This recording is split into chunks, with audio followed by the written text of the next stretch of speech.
ponemos en perspectiva el tema cómo se está originando precisamente las políticas en materia, por ejemplo, de resocialización, el sistema de cómo están las comunidades vulnerables. Y para esto nos acompaña en el día de hoy la ministra de Gobierno, Dinosca Montalvo, a quien le damos la cordial bienvenida y por supuesto agradecemos el espacio que se toma para con Hispania TV, porque sabemos su agenda apretada que tiene. Ministra, bienvenida, ¿cómo está? Buena tarde. Ministra, yo creo que lo primero que hay que hacer es precisamente poner en balance y en perspectiva toda la tarea que usted ha venido realizando en las comunidades indígenas, una comunidad altamente vulnerable. Empecemos con eso. Bueno, mira, nosotros en el Ministerio tenemos un viceministerio de Asuntos Indígenas y nos toca por política, más que nada de Estado, atender todo lo que es el tema de territorios indígenas, de los 12 territorios indígenas, las comarcas y todas las necesidades pues, que históricamente ellos han mantenido.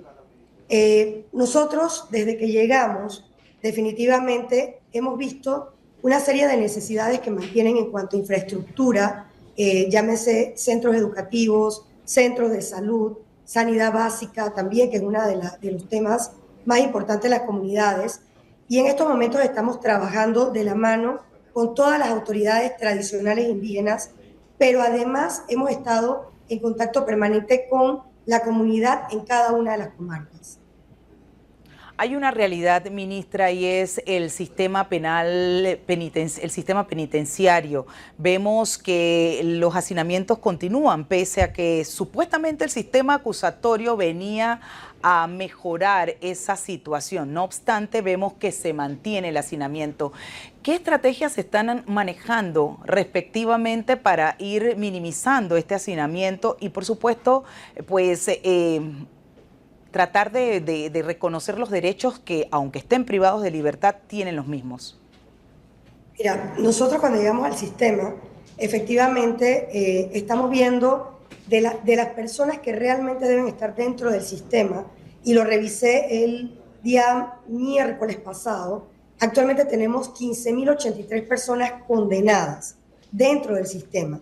El resto son personas que están por situaciones administrativas. Tengo, por ejemplo, temas de personas que deben pensión de alimentos dentro del sistema, que no precisamente están puestas a disposición del sistema penitenciario por un juez penal.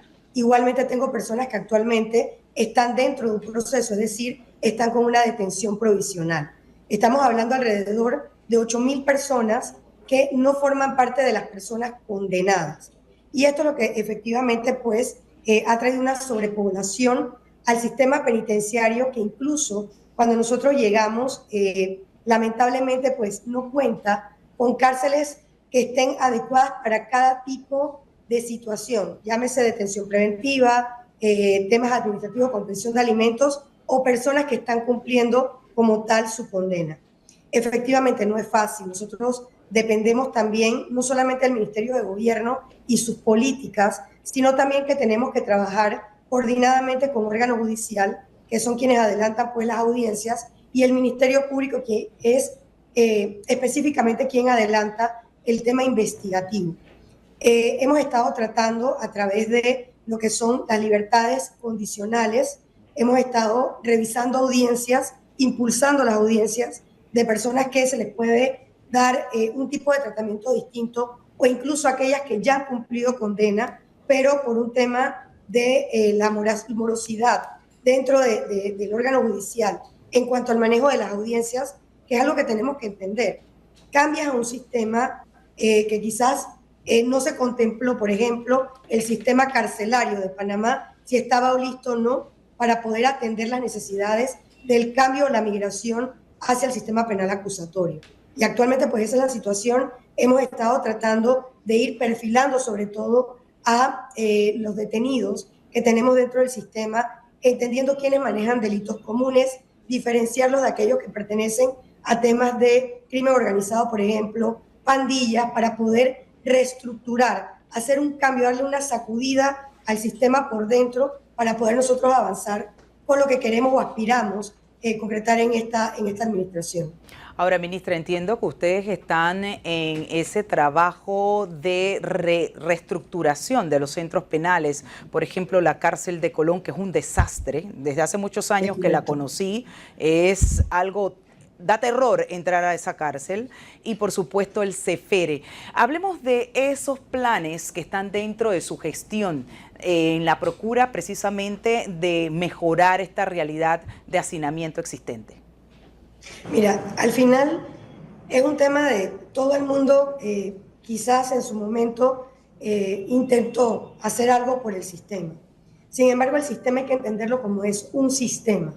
Nosotros hemos entrado, y no solamente es un tema de infraestructura. Tú puedes hacer 100.000 cárceles en Panamá y al final, si tú no empiezas a trabajar dentro del sistema para tener todos los componentes activados, que es cuando la persona llega, que tiene que entender que está cumpliendo en su momento pues una condena por una falta que cometió contra un perjuicio de la sociedad, y la persona que entra al sistema tiene que manejar una conducta totalmente diferente a lo que precisamente fue quizás lo que lo llevó al centro penitenciario. Entonces, eso empieza por un proceso que se tiene que entender. Está el momento donde le haces el enrolamiento al privado de libertad, verificar que esa persona, antes de llegar al sistema, si tenía estudios completados, cuáles son las circunstancias que lo llevan a él, su entorno, cómo estaba establecido antes de llegar al sistema, y empezar a ubicarlo dentro de programas. La ley de nosotros dice que una persona, cuando entra al sistema, no pueden transcurrir más de 3 meses hasta que se le haya hecho todo ese perfilamiento para poder ubicarlo en programas productivos, ya sean educativos o programas de trabajo. La persona dentro del sistema no puede permanecer ociosa. Tiene que empezar a activarse, tiene que tener la mente ocupada dentro del sistema para evitar que tú veas estas actitudes de repente de situaciones de conflicto entre privados de libertad. Y sí, se necesita establecer un orden, un cómo se hacen las cosas dentro del sistema y tener también esos espacios donde aquel que quiera interrumpir la actividad de cambio que se está dando tenga que pasar una cárcel o un centro de aislamiento de máxima seguridad, estar en otro entorno. Aquellos privados de libertad que toman el compromiso de realmente transformarse dentro del sistema permanecerán dentro de los programas. Los otros tendremos que ponerlos en aquellos centros que tengan una situación de vigilancia mucho más grande, y de esa manera vamos estableciendo todos los componentes del sistema. Pero faltaba uno, que es el tratamiento de prelibertad, centros de esa transición que vas a hacer de tu salida de la cárcel hacia el retorno a la sociedad. Y ese componente faltaba. Nosotros dentro de los programas que estamos viendo, estamos también trabajando con la oficina de postcumplimiento, precisamente para garantizar que esa persona que está saliendo de un centro penitenciario para reintegrarse a la sociedad, efectivamente cuente con un acompañamiento que nos permita garantizar la no reinserción de ese privado de libertad. Adicional, pues, estamos trabajando para poder tener esas 15 cárceles que realmente sean un componente del sistema penitenciario. Actualmente lo que tenemos son cárceles puestas dentro de cuarteles de policía. Eso no es un sistema penitenciario como tal. Entonces estamos haciendo toda la estructura. Este año, a fin de año, debemos tener el nuevo centro penitenciario de mujeres, quedando el que está actualmente en Villalucre. El CEFERE actual debe quedar como un centro de transición. Estamos trabajando con la cárcel de Colón y vamos a estar trabajando con el mejoramiento de Joya y Joyita, también para hacer esas modificaciones que requieren para poder funcionar como dentro del programa de un sistema penitenciario. Ministra, para seguir en ese mismo hilo de su planteamiento con relación a los programas de resocialización, a su llegada, ¿considera usted que de los existentes hay alguno que hay que evaluar, que hay que reestructurar, que hay que mejorar? ¿Realmente ya se ha podido hacer un balance o evaluación de su resultado, cuán efectivos son? Y que nos hable un poco de pronto de uno que existe, que es el de extramuros, a ver qué tanto ha funcionado, porque como bien usted señala, al final del camino lo importante es que la persona se resocialice, pero si no le damos oportunidad, si no las preparamos para que cuando sean nuevamente reinsertados a la sociedad, obviamente tengan un espacio de oportunidad, malamente pudiéramos hablar de del resultado que están teniendo los programas intramuros y extramuros. Mira, más que nada, nosotros tenemos que entender que las personas que están privadas de libertad necesitan o requieren programas que sean permanentes. Eso no puede ser de repente, hoy inventé un proyecto, hoy quiero ponerme de repente a hacer algún tipo de artesanía específica, pero es un programa de un mes. ¿Qué cosas yo me encontré? Encontré mucha gente con el ánimo de ayudar, pero en esa intención de ayudar y no entender que estamos dentro de un sistema penitenciario con personas que están cumpliendo una condena, lo que a veces podríamos tener era un gran desorden. Los programas tienen que tener una planificación, tienen que estar bien estructurados y tienen que tener un objetivo y un fin. Hay programas que a mí no me funcionan, como aquellos que de repente quieran ser parte quizás de un entrenamiento para una práctica recreativa de privados y privadas de libertad. A mí me funciona aquel programa que realmente les va a enseñar un oficio, les va a dotar de una herramienta de trabajo que cuando ellos salgan tengan una opción, una oportunidad para no estar en la ruta que anteriormente era la que ellos manejaban, que era delinquir. Yo me he encontrado con personas que son talentosísimas dentro del sistema. Y contrario a lo que mucha gente piensa, dentro del sistema yo tengo profesionales, yo tengo ingenieros electromecánicos, tengo arquitectos, tengo abogados, tengo médicos. O sea, no solamente es que existe un sector que llega a una cárcel porque él estaba predestinado para llegar. Cualquier persona puede terminar dentro de un centro penitenciario. Y dentro de ese mismo grupo de personas que yo tengo dentro del sistema, yo tengo que tener la capacidad de aprovecharlos. Por eso te hablaba inicialmente del perfilamiento. ¿Qué hacías antes de llegar al sistema? ¿Qué me puedes dar dentro del sistema? ¿Cómo yo organizo toda esa estructura para tener programas de capacitación, de oficio, programas técnicos que te den realmente una herramienta de trabajo al momento que tú sales? Pero dentro del sistema también tú me puedes ser útil. Tú puedes ir resarciendo a la sociedad de una u otra manera. Por ejemplo, hay programas que yo he estado viendo con los directores de los diferentes centros. Nosotros tenemos una flota inmensa vehicular y Panamá no tiene una cultura de mantenimiento. Correcto. Que eso es una realidad. Y se pierde mucho dinero.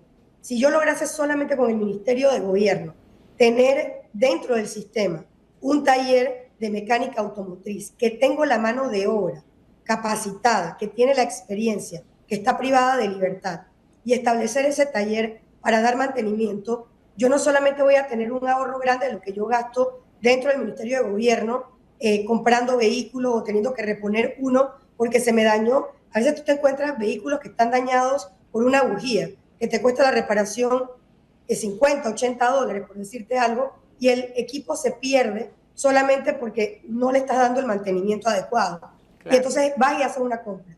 Si yo tengo dentro del sistema esa capacidad de dar mantenimiento a, por ejemplo, los vehículos, la flota vehicular, voy a tener ahorros, ellos están trabajando, están reparando en algo a la sociedad, pero adicional se están perfeccionando en un oficio. Esos son los tipos de programas que yo aspiro a tener dentro del sistema. Tenemos también los educativos. O sea, yo no puedo tener personas que de repente estén estudiando a nivel universitario, por decirte algo, a nivel de bachiller, que completen un bachiller, de repente ciencia. Tenemos bachilleres o tenemos técnicos que podemos llevar al sistema que realmente son útiles para que ellos lo apliquen en el tiempo que están dentro, incluso afuera. Y esas son el tipo de programas que estoy buscando que estén. Tengo fundaciones, por ejemplo, que me dicen, quiero entrar porque te quiero dar, les quiero enseñar un taller de manualidades o les quiero enseñar un taller de automaquillaje. Sí, eso es algo que se puede considerar, pero realmente quizás me puede interrumpir incluso la disciplina dentro del sistema.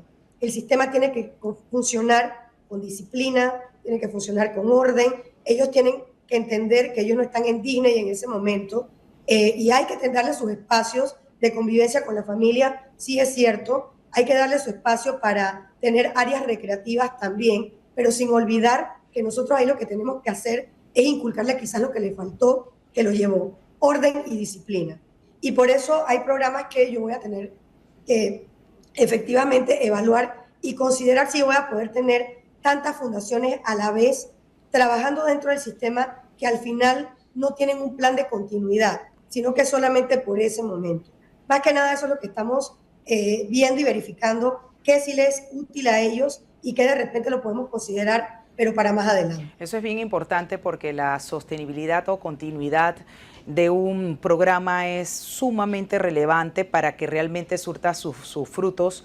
Ahora, ministra, hay un tema que yo creo que es importante aclararle a la sociedad y que se cuestionan precisamente con este señor que está involucrado presuntamente en la desaparición de una joven que ya lleva varios días desaparecida. Y lo que la sociedad cuestiona es cómo se formó o cómo se hizo abogado dentro de la cárcel. Y esto para aclararle a la ciudadanía cuáles son las carreras, cómo se brinda el desarrollo o profesionalismo de una persona dentro o intramuro dentro de una cárcel. Mira, nosotros dentro del sistema, todo el sistema judicial, la persona que cumple una condena solamente se le priva temporalmente de la libertad. El resto de sus derechos están. Tú no le puedes privar la salud. Ese es un tema que estamos viendo que la gente dice, pero bueno, pero ¿por qué tienen que estar gastando tanto dinero en temas de salud de privado de libertad? Porque ellos no pierden su derecho a la salud. De la misma manera no ocurre con el derecho a la educación. Y todas las personas tienen derecho a educarse. Ahora bien, no guarda relación la carrera que él escogió en su momento estudiar con una situación que desconocemos en esto si está involucrado, no hay una investigación en curso y que eso tendrá pues su resultado en su momento. Pero dentro del sistema, no al hacerse abogado es que logra su libertad, eso es totalmente errado. Decirlo no es así, él estuvo estudiando privado de libertad y sí, toda persona puede, porque la ley se lo permite. O sea, estás graduando, te quieres escoger una carrera, los programas universitarios son totalmente distintos y yo no le puedo imponer a una persona que está privada de libertad qué es lo que va a estudiar. Eso es así. La persona sale del sistema porque cumplió su pena, porque también la ley está hecha para eso. Si tú trabajas dentro del sistema penitenciario, si tú estudias dentro del sistema penitenciario, tú empiezas a conmutar tu pena. Claro. Una pena, hoy por hoy, de acuerdo como está estructurada la ley, estudias, tu pena es de 10 años, pero estuviste trabajando y estudiando 5, esa pena quizás se te va a transformar en 6.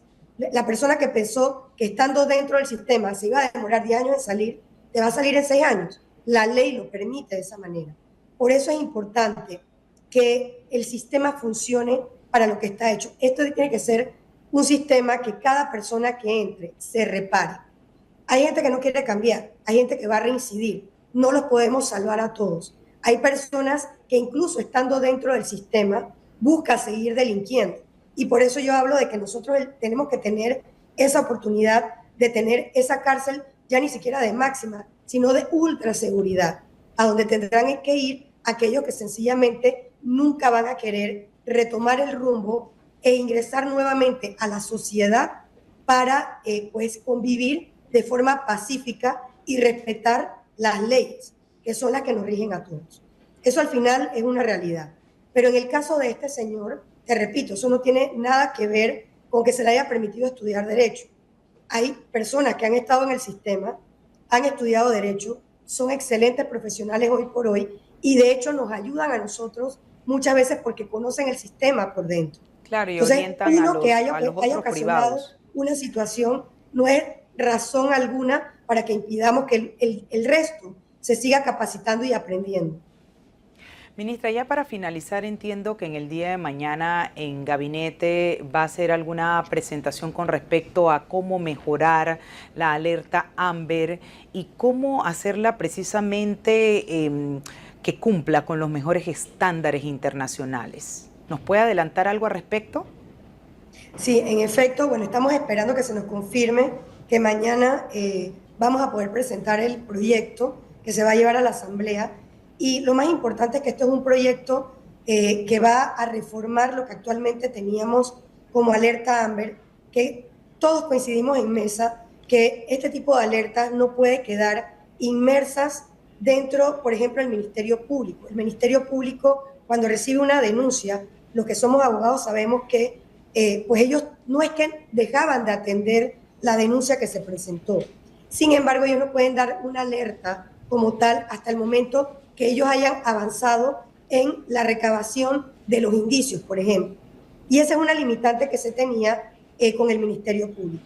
Lo que se está buscando es tener una alerta que sea mucho más expedita, pero a la vez que en el momento que se activa la alerta, todos los componentes de seguridad se activen, porque también se requería ese componente de búsqueda y recuperación de ese menor que puede estar en algún momento en una situación de riesgo. Incluso lo que buscamos con esta reforma es poder llegar a eso que se aspira, es que la alerta sea inmediata, pero sea masiva, que fue un componente que le faltó en su momento a cuando se implementó.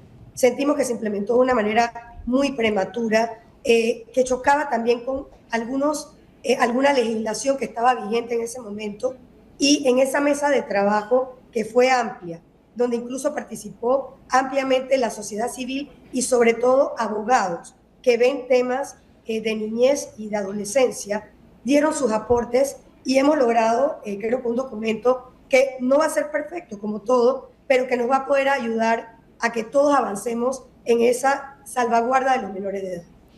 Ministra de Gobierno Dinoushka Montalvo, queremos agradecer este enlace y por supuesto que nos haya acompañado en Hispania para poner en perspectiva toda la acción que está realizando usted desde su responsabilidad. Muchísimas gracias y bienvenida siempre. Buena tarde. Gracias.